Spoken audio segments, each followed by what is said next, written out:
Hello, this is Wmpyr here to talk about some self-defense tactics real quick. I just feel like this is a very important issue, and it really doesn't matter what style you do because at the end of the day, the way that I'm thinking about it comes from the four ranges of combat, and the four ranges of combat can be applied to any style. So, um, what's good about this is that it makes thinking a very complex issue, which is self-defense, real combat, a real life situation, which is very chaotic. So it makes all of that much easier to understand. It puts everything in context, if you will. Not complete context, because, there's plenty of things like the guy is still talking to you, or he's pushing you, or you're not sure if this guy's even really going to fully attack, or he seems threatening, or it seems life threatening, but you don't really know for sure. Those are all variables, but the distance for sure is going to be there, black and white.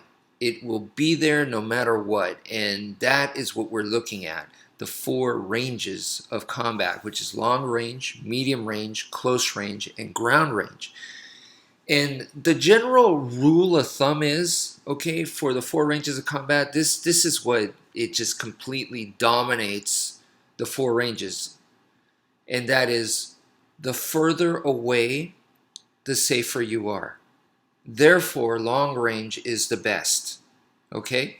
So that's a very easy and simple thing to know. And your instincts will probably tell you that too. Like if there's a rabid dog or a bear, you're going to want to be as far away as possible, right? Well, that doesn't change if it's on the street, some person is nasty looking, or it could be a riot situation. You want to be as far away as possible. And if you don't have that, then you're going to want something in between you guys to create, even though the distance between you guys is not super huge. If you have like a tree between you guys or something, or a pole or a fire hydrant or a car, that actually creates the distance because they can't come in.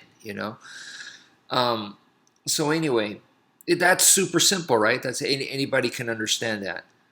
The further away you are, the safer you are. So the opposite also goes true. The opposite is the closer you are to the opponent, the more dangerous it is for you. And that makes sense, right? So if the person's like, you know, they're grabbing you like by the throat, okay, now that's dangerous, okay, and they got you up against a wall, and who knows what, they might punch you, or they might take out a knife or something and stab you. Obviously that's very dangerous, and they're very close up to you. Okay, so that makes sense too, right? Okay, so the next part, this is where it starts to get complex. But thankfully, like I said, we're going to stick with this formula here. Um, what I just said to you about we're using the four ranges of combat, just looking at the distance, and then the further away, the safer you are, and then the closer you are, the more dangerous you are. These are almost like, in the movie Fight Club, where, Tyler Durden was like, first rule of Fight Club is you do not talk about Fight Club. Second rule of Fight Club is you do not talk. It's kind of like that. Okay, these are rules, simple, easy to understand and follow rules. Now, the next part right here, this is the tricky part, okay? I've said to you guys time and time again, we don't want to be in medium range. We avoid medium range. Therefore, you want to go to long range or you want to go to close range. And at this point, okay, if you are not even smart, if you're just logical, you should just go, wait a minute. But you just said, it's safer to be further away. So doesn't that make medium range safer than close range? And why the heck am I going into close range? Why would I pick close range over medium range? Because I'm going to be closer to the opponent. That's why it's called close range. Isn't that a bad idea? You just said it was a bad idea, so that's contradictory. And yes, that is absolutely true, okay? That is true. So what's going on here? Okay. And it seems contradictory, but actually it makes sense. And I'm here to clarify that, right? If you don't understand it, then yeah, it should be totally a total contradiction, right? So the idea here is, first of all, I'm sticking to the first rules that I told you. The closer you get to the opponent, the more dangerous it is. So at the end of the day, which is more dangerous? Medium range or close range? Which is more dangerous, black and white? And the answer is close range is more dangerous because you're closer to the opponent. Period. It is. Okay? And that makes ground range the most dangerous, right? So long range, medium range, close range, and ground range. Long range is the safest. Ground range is the deadliest. and that's why I think it makes total sense, because in the animal kingdom, that's where you see, like, the lion jumping up on the, chasing down, and then jumping up on the gazelle and taking him down to the ground, usually by the, like, the back of the neck area, and then starts eating the gazelle. And it's chow time for the lion, and that's devastating. For the gazelle, it is death, right? So yeah, ground range is where you get finished. And this, I think, on the ancient battlefields where people fought with swords and shields and all that stuff, this is where you take the person down and then you stab down with the sword and you finish them. That's ground range. It is deadly. In today's MMA, you see a lot of people get finished in ground range, where they get submitted, or they get pounded, whether it's punches or elbows. And then you could even see, like, in some of the like pride fighting championships, I mean, people were getting soccer kicked in the head and stomped on the head. Yeah, so the ground is where you can get finished. Very, very deadly. Now, what makes close range more deadly than medium range? Because, right, that's the logic. It's supposed to be more deadly. Well, in medium range, okay, real quick, what's the difference between long range and medium range? Long range, the way that I define it, and this is different from other folks, okay? Other people may use 4 ranges of combat, and they define it differently from me. And I've really noticed that the more that I see other people's systems. But the way that I define it is, long range is where you can't reach me. The bad guy cannot reach me, okay? And I'm not talking about, like, he needs to sit still and he can't reach me. No, if he could like take a hop or a step and he could reach me, then to me, we are still in medium range. So medium range is where they could reach me like in a fraction of a second. That's all it takes. Okay. If I go 1 and they could reach me, then we're in medium range. Okay. Because it just doesn't give me enough reaction time. So medium range is where it's in your brain. The moment someone walks into medium range, you should be going, red alert, red alert. Everything should be blinking in red. Because that is where they can totally hit you. They can totally attack you in some way, shape, or form. You are in range. It's where, like on a helicopter simulator, or a jet pilot, fighter, a jet fighter, the screen, and it's the missile is, you could launch the missile at them and they are in target. They're locked on. That's medium range. So yeah, medium range is super dangerous compared to long range. And medium range is mega, mega dangerous because you're already there. All they need to do is press that button and boom, you're going to get hit. That's all they really need to do, is press that button, because you are in that red zone, the target zone, okay? So why is close range more dangerous? Close range is exactly the same. You are in range to be struck by them, or, there's actually more techniques. They can throw you. They can put you in some kind of lock or choke or something. But either way, you are in range, just like medium range, right?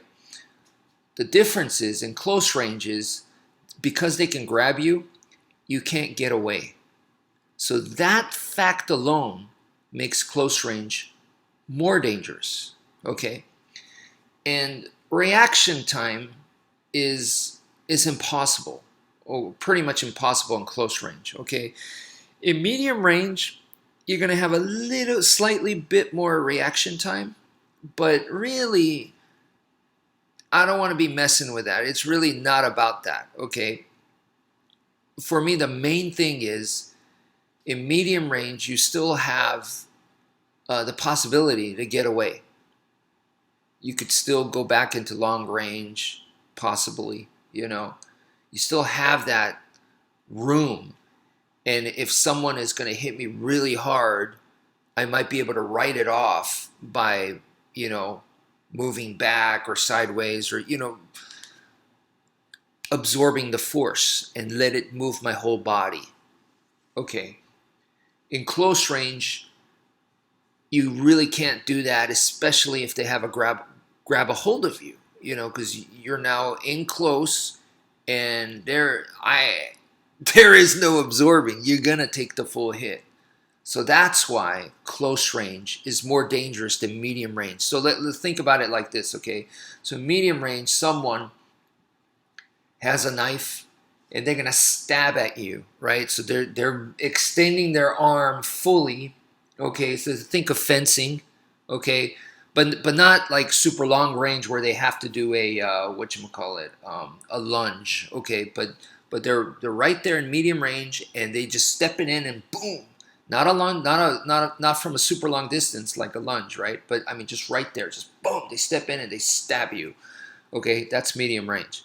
Now, think of close range. They grabbing you by the arm, or you know, the shirt, or your hair, or your head, and then they're stabbing you from there. And now they could repeatedly stab you, and that is what the Dog brothers call the sewing machine. Now, I don't know if they were the first people to call it the sewing machine, but that's where I heard it from. Maybe I've heard it somewhere else, but I've heard them repeatedly call it the sewing machine. So let me just quote the Dog brothers there. But anyway, yeah, where they, you know, the prison shanking, where they repeatedly stab you like that. Okay, so that's the sewing machine, right? And yeah, that is devastating. I think you guys can see that. Therefore, yes, close range is more dangerous. Then why? Why am I saying it's better to go into close range and skip medium range? And I'm establishing that the idea is correct, in a sense that, and by correct I mean the logic is there. I'm not saying I'm right and everybody else is wrong. That's not what I'm saying. I'm just saying that the logic of the closer you are, the more dangerous, and the further you are, the safer. I'm just saying that logic is still sound so far, right? But the reason why I explained to you that close range is more dangerous than medium range is because they can control you, essentially. Because they control you, it's not that the close range attacks are more devastating than medium range. That's not what it is. It's that close range, they can control you and attack you. In medium range, they can attack you, but it's still difficult for them to control you. Does that make sense? Because they're not able to grab you. So what's the difference between medium range and close range? Well, close range is where they can grab you. Medium range is not. All right? So that's the difference. So the grab makes the difference, is what I'm trying to say. If you're able to grab the person, you can control them, you can steer them where you want, and you can stab them better. You know, you grab them, make it difficult for them to protect themselves, and then you could stab them where you want, you know. So that grab makes a big, big difference, is what I'm saying. It's all about the grab, right? So if that is the case, let's switch it around, okay? Now, if you go to close range and you're able to get the grab first, or it's not even really about the grab, it's about the control. You're able to establish control first before the opponent controls me, right? In other words, I'm going to close range, and this guy was thinking he's going to slug it out or he's going to stab me in medium range, and all of a sudden we're in close range because I wanted to go to close range. I knew it would be better for me, so I went into close range and I got the control first. Okay, now then technically if I was the attacker and if I had the knife, then they're in a really bad situation, right? Because I just said the closer it is, the worse it is for somebody, right? So now, in this sense, I am the attacker. I'm the guy that has the advantage, and it's bad for them, if that makes sense, because I have the control. But this is self-defense. So I'm not going to be attacking them, but I'm controlling them. And that is why I tell you guys, skip medium range and go to close range, because that's what we're doing. We're becoming the controller. We want that. We want the control there, okay? Now, some self-defense systems will teach you from here, you're going to headbutt them, elbow them, and knee them, and do all this and that. And honestly, from my personal experience, once I get into close range, which is the clinch, okay? That is the clinch. Once you're in the clinch, there are people that are just, they could fight really well from the clinch, and they naturally know what to do, or they're trained and they know what to do, and then it could easily turn into an exchange from the clinch. In other words, the clinch has its own way of fighting. And if they know it, then we're going to be clinch fighting. And my whole thing is to avoid a fight. I'm not here to fight anyone. I want to, sometimes it's inevitable. You have to fight your way out of it, or you have to fight a little bit to get control, or you have to fight to get out of a position, or whatever. So sometimes you gotta fight, but I want to decrease the fighting, which is the struggle, the physical struggle, as much as possible. I don't want that exchange. I don't want to be playing the game. Who is better at the Muay Thai head control? Who is better at throwing the person? Who is better at doing takedowns? Who is better at landing elbows and knees and headbutts? I don't want to be playing that game, right? I just want to control, okay? I want to just survive and come home safe. It's not about, I want to land the better shots and win the points, or I want to knock out the person. I mean, that would be great. It's just the reality is it's very difficult to knock somebody out that is game, that is there to fight you. And the thing is, when this guy attacked me on the streets, this person is probably, is used to that kind of mentality. They're used to fighting. They live that life. They're, live in violence and all that. I'm not. So for me to have to deal with someone like that, and chances are, because they're a coward and a loser, they're probably bigger, stronger, and meaner than me, so they're picking me because I'm physically weaker. And to try to knock out someone that's bigger, stronger, and meaner, that's a huge task right there, So that's why I don't want to play that game. And same with medium range. I don't want to be in medium range because me fighting back there is going to cause this exchange, and I don't want to do an exchange, I want to avoid that, and that's why I went and chose the control. If you can't get control, then there's no point in going into close range, because then you're speeding up the process of your burial. you're making it better for them, because now they're like, I gotcha, you can't escape. Now I could pound the heck out of you. Now I could really hurt you. So yeah, and so that danger is still there. That the idea of the closer you are to the opponent, the more dangerous it is. But if we're able to establish control, then that changes the situation there for close range. And that's what I wanted to explain to you guys today. And that's it for now. Thank you for listening, and take care, folks.